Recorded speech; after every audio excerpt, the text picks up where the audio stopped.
Friends, here we are talking about installing CentOS on Windows with WSL, that is Windows Subsystem for Linux. See, here I am not talking about how to enable WSL because most of the guys knows how to enable WSL. And then just make sure its version is 2, or simply update WSL using WSL --update like this. Just open your PowerShell and then run WSL --update. Then it is saying the most recent version of Windows Subsystem for Linux is already installed. That's fine. See, once WSL is enabled, basically just by going with Microsoft Store, just open Microsoft Store and here search for Linux or Ubuntu. See, if you see here, there is no CentOS app here in Microsoft Store. So for that we have alternate method, that is, so simply download CentOS from this link. So just open this link. So I am opening it from browser, then it will show that download that option. So just download it.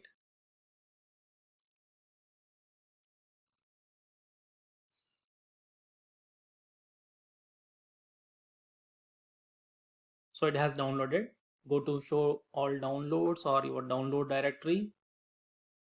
Then simply extract it.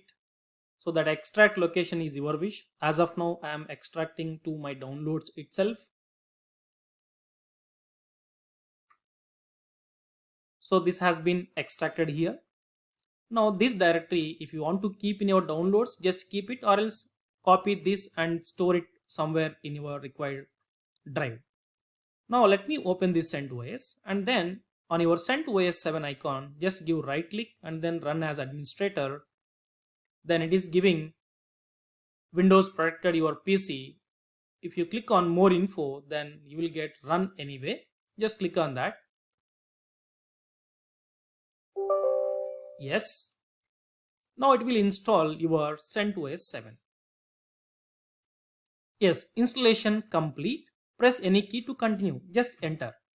So once it is done, then open your PowerShell. Then simply run WSL-L-V. See that there is CentOS and also Ubuntu. So previously I installed Ubuntu as well. Now I installed CentOS 7. Now once again go to that location, CentOS 7. See, once CentOS 7 is installed, you will see hard disk image file here. That shows your CentOS 7 has been installed. Now click on this CentOS 7. Now it will open your terminal for your operating system. Now you can verify it. What is it? It is CentOS 7. That's it. That's it.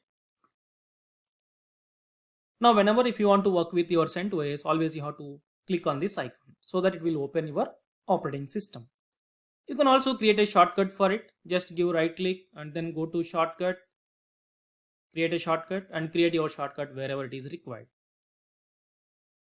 Now let me open once again this CentOS 7, and if you run systemctl status, let's say some service, see that failed to get dbus connection or operation not permitted.